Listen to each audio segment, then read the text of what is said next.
જાળેલાનું તળાવ એટલું ભરાણું છે કે 70-80 વર્ષના વડીલો હોય એને પણ નથી જોયું આ પાણી. એટલું આ પાણી ભરાણેલું છે તળાવમાં. ગામના કરાળના બધા ડેમો જ ભરાણેલા છે.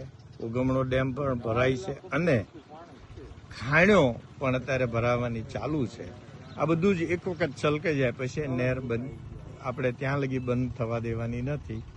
બધાના સહકારથી આપણને આ થઈ રહ્યું છે. પણ અત્યારે જો આ તળાવની પાળે જે દિવાળી પર આપણે વૃક્ષ રોપણ કર્યું તો એમાં અમુક ઝાડવા બળી ગયા હતા, એ નવા રોપી દીધા છે.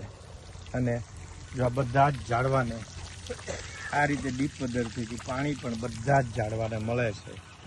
અને આ તમે નજારો જુઓ કે શમશાનની 33% જગ્યાની અંદર આપણે જે 33% પાળ હોય એટલાની અંદર 123 ઝાડવા આપણે વાવ્યા છે.